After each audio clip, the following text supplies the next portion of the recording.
Okay, welcome back in. We got some breaking news now out of the Supreme Court. We are learning the High Court is allowing the Trump administration to stop transgender and non-binary people from choosing their sex on their passport. We're just getting this news here at NEWSMAX, and we'll keep an eye on any reaction and developments on that.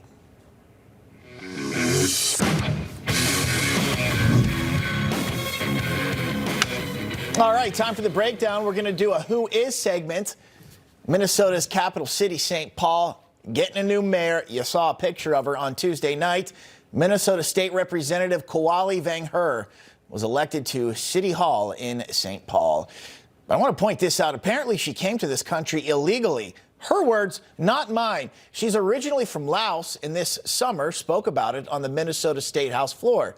She told a story about how her father and then other family members, they went on to fudge some paperwork in order to get into the United States. And then she goes on to admit she came here illegally. So here it is. My father, as the one processing the paperwork, put my grandmother down as his mother.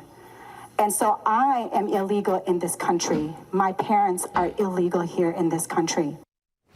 Okay, so there you go. Kind of crazy to think about, right? ICE might want to take a look at this one, though she does claim now that she and her parents are citizens. But really, for me, the big takeaway from this is how she speaks about coming here illegally is some sort of badge of honor, that her family gamed the system. Now they're here.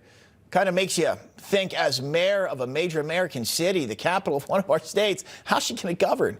She'll likely bend over backwards for illegals, but we know this. We know Democrats are doing their best to accommodate for people who should not be here. Give them health care, a driver's license, a CDL, commercial driver's license, even if they can't read English and can't drive the trucks. Put them all on food stamps, all resources that now take away from actual Americans in jobs. I think it's crazy. And now we actually have politicians who came here illegally getting into office talking about it.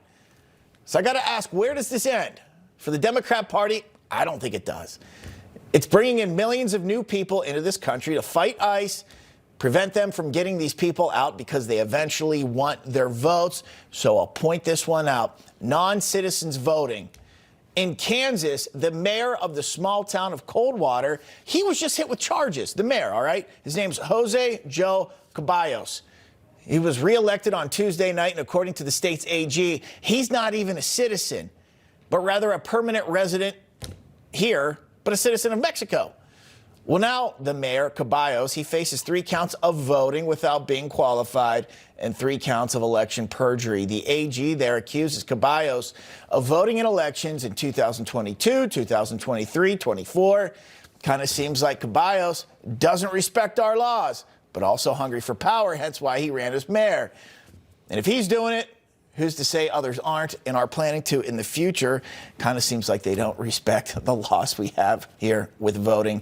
And there are many illegal people here now. Joining me to discuss, former senior advisor to DHS under Alejandro Mayorkas, Berney Flowers, along with former New York Congressman Anthony D'Esposito. Pleasure to have you both on. Berney, I want to start with you. I just want to get your reaction first to what's going on up there in St. Paul. And just like Democrats, it's like a badge of honor. They're celebrating this now, coming here illegally and then setting up shop in the United States like it's something good. Bob, this is crazy. You shouldn't be able to use empathy for illegal aliens to get yourself elected.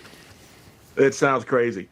But, we're just doing the best we can. There's a lot of illegal folks here. People have no idea how many people here are illegally. And I'm just, appreciative of the efforts of Secretary Noem and the president. Let's get these folks out of here and get those voter rolls cleaned up.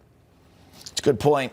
And Congressman, yesterday when President Trump addressed the senators, when he met with them, Republicans, talking about the want for ending the filibuster, that's a different conversation. But he said, they could pass voter ID, getting that because he does believe that many illegals vote or are going to try to come up with some plan down the line here. And I know it's a big issue. Well, absolutely. I mean, I think we could probably argue that, when you sit up at night and wonder, well, why did Joe Biden and Kamala Harris leave the border wide open, allowing, close to 15 million people to come here illegally? There had to be a reason, right? Well, the reason was that eventually they wanted to put them on the voting rolls. But what this comes down to is, instead of enforcing the laws, when we're talking about, people who are running for office, I mean, they use it as a badge of honor that they came into this country illegally. And instead of enforcing the laws, they are, celebrating, breaking them. And this is more of the left, instead of, it's more activism and less accountability. And that is not just for these individuals, it's become a culture. And I think that's really part of the problem, is that we're not just talking about individuals. In this case, we're talking about elected officials who are proud that they came here. Yeah. The first thing they did when they came to this country was break a law to get here. But the idea is really that, again, this isn't just about individuals. This is creating a pattern. I mean, this is this activism, the fact that they're celebrating breaking laws. It really is creating. Well, who's to say if they're celebrating breaking that law, what law might not, go after? I think the question is, where does it end, right? Well, that's what I wrote here. Yeah. Where does it end? I don't think it does end. Bernie, last 30 seconds to you here. It's just no respect here. And again, celebrating breaking laws. Where do you think their party's kind of going right now? Hard to pinpoint it. We just saw in New York where their party is going. I don't want to live as a communist. I would be terrible as a communist. They wouldn't be able to count on me at all. But the issue of the day is we got to clean this up. It's a wake-up call. It tell conservatives, hey, these people are coming for your rights, and they're coming for your livelihood. Step up, stand up, get yourself registered to vote, and let's get her done. Well said. Got to leave it there. Gentlemen, I appreciate you coming on. Thanks for having me. Yep, absolutely. Stop back soon. Coming up, Kim Kardashian is weighing in on her opinion on the popular AI chatbot, ChatGPT. Here's Kim.